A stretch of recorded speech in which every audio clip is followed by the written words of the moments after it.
Maître Moïse Toto, vous êtes cadre de la CEREN. Comment avez-vous reçu ces rapports des experts des Nations Unies? Il faut dire que c'est un rapport semestriel.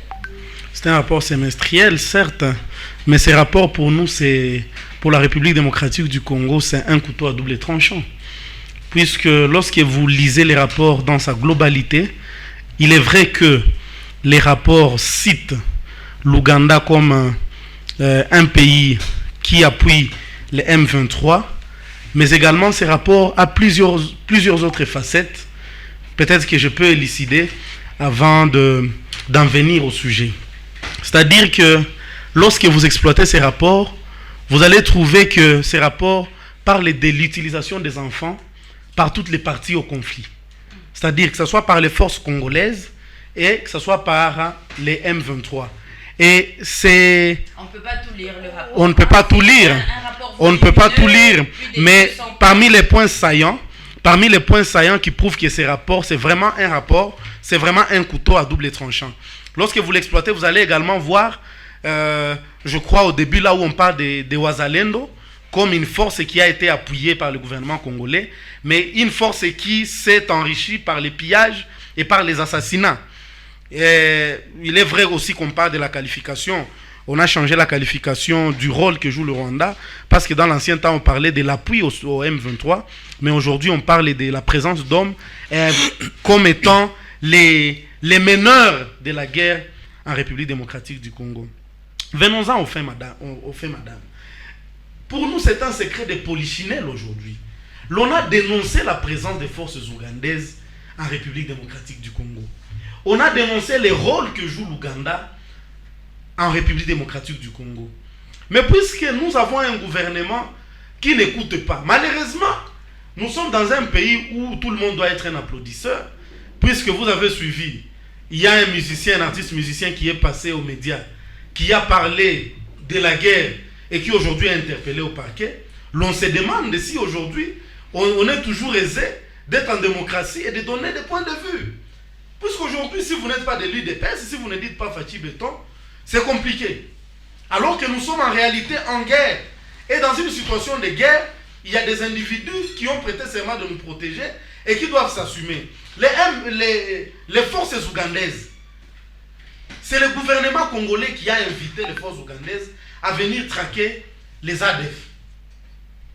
Ils sont invités à la République démocratique du Congo, mais au même moment qu'ils sont invités à la République démocratique du Congo, aujourd'hui les rapports disent que tout le monde pensait tout bas. Il dit maintenant à la face du monde que les forces ougandaises sont en train d'opérer en République démocratique du Congo. Pas seulement ça, les points que vous venez de lire, il est clair aujourd'hui. Et pour ceux qui vivent à Kampala, nous avons nos jeunes frères qui font les études en Kampala, en Ouganda. Ils nous disent qu'un monsieur comme Sultan Makenga, il vivait là-bas. Aujourd'hui, c'est incontestable que Corneille Nangaa, lorsqu'il tenait ses réunions, il était... Et ça, c'était un secret de polichinelle. Tout le monde savait que c'est ce qui se faisait par l'Ouganda. Mais puisque nous sommes dans un état, comme on est en train de dire aujourd'hui, entre guillemets, dans un non-état, on a des dirigeants qui ne savent pas prévoir, qui ne savent rien scruter comme avenir. C'est-à-dire aujourd'hui, les mêmes pays qui vous agressent, vous invitez les mêmes pays à venir vous sécuriser.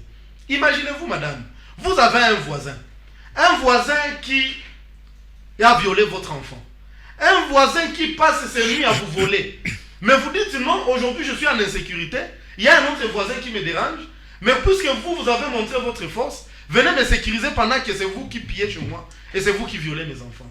Madame, c'est vouloir une chose et son contraire. Et vous allez remarquer, madame, peut-être nous avons les gens du pouvoir ici qui vont s'exprimer cette fois-ci. Puisque le gouvernement congolais n'a dit mot, n'a esquissé mot, puisqu'aujourd'hui, l'on se demande est-ce que ce rapport est à l'avantage de la République démocratique du Congo ou est-ce que ce rapport vient enfoncer la République démocratique du Congo. Vous savez, il va sans dire que ce rapport également a cité l'appui de la République démocratique du Congo au FDLR.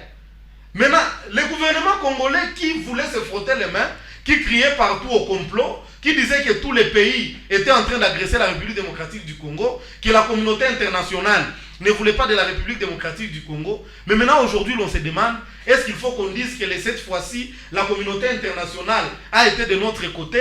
Est-ce qu'il faut qu'on dise cette fois-ci que le complot a cessé?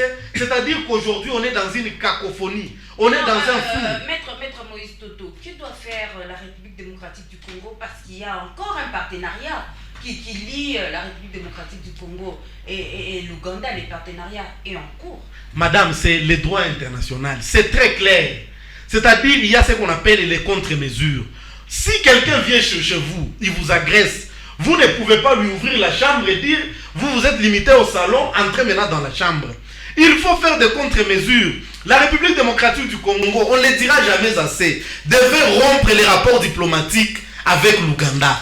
C'est facile de le dire. Hein? C'est pas facile de le dire, madame. C'est une question de responsabilité. Pendant que l'on est en guerre, qu'est-ce qui est en train d'être fait à Kinshasa? Quelle est l'attitude des gens qui nous gouvernent? Ce sont les détournements des deniers publics. Qu'est-ce qui caractérise les gens qui nous gouvernent? Vous avez suivi quelqu'un qui est aujourd'hui directeur de cabinet du chef de l'État, qui a dit que la guerre se trouve à 2000 km de la RDC. Comme si Kinshasa était devenu un pays. C'est-à-dire qu'aujourd'hui, la priorité de Kinshasa n'est pas la guerre qui se passe à l'Est. La priorité de Kinshasa est ailleurs. Et si la République démocratique du Congo pouvait prendre des contre-mesures, cela pouvait nous avantager. Et pour prendre des contre-mesures, il faut d'abord construire chez soi. L'on ne peut pas dire aujourd'hui qu'on rompt les relations diplomatiques, par exemple avec l'Ouganda, avec le Rwanda, comme on n'a jamais cessé de le dire ici, avec n'importe quel autre pays qui nous a précédés. Si jamais chez nous, l'on n'a pas encore, par exemple, asphalté les routes, si jamais chez nous, par exemple, on n'a pas encore mis les conditions qui sont telles que, même si on rompait les relations diplomatiques, la République démocratique du Congo continuera à vivre comme un pays autonome. Aujourd'hui, la République démocratique du Congo vit un peu, entre guillemets, comme un pays dépendant. Dépendant de quoi? Parce que nos gouvernants, ils vivent dans le détournement des deniers publics. Ils ne prévoient rien par rapport à la République démocratique du Congo. Et c'est ainsi que la guerre continue, les balles continuent à crépiter à l'est de la République démocratique du Congo. Madame, nous pensons que cette fois-ci, comme il y a un rapport qui les cite, puisque lorsque monsieur le président de la République, Félix Tshisekedi, a invité les ADF, il y a des voix qui s'étaient levées. Le prix Nobel, le docteur Mukwege, avait même fait un tweet pour dire « Vous venez de commettre la plus grosse bêtise de votre vie. Vous ne pouvez pas inviter les gens qui vous violent à venir traquer, disons, les forces négatives. » Mais puisque nul n'est prophète ce soir, l'on n'a pas voulu écouter le son de cloche du prix Nobel. Nous espérons que cette fois-ci, l'on va écouter les rapports des experts des Nations Unies qui citent nominativement l'Ouganda comme étant l'un des pays qui sont des pays agresseurs en République démocratique du Congo. C'est-à-dire pour nous, nous pensons que c'est un non-événement.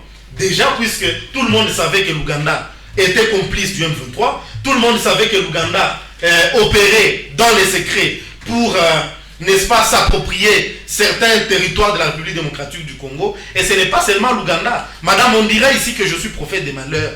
Je l'ai dit ici, en droit international, lorsque vous êtes faible, l'État fort doit s'organiser pour venir vous dominer. C'est comme ça. Demain, ça ne sera pas l'Ouganda, ça pourra être n'importe quel autre pays, tant que la République démocratique du Congo n'a pas encore pris des mesures qui sont telles qu'elle organise son armée, qui sont telles que aujourd'hui vous avez une armée, c'est-à-dire qui peut faire face à la guerre, vous avez des militaires qui sont dans des conditions décentes, et vous avez, n'est-ce pas, les conditions socio-économiques qui sont favorables à la population congolaise. Si ces jalons-là ne sont pas posés, la guerre continuera à servir en République démocratique. Merci beaucoup, Maître Moïse Toto.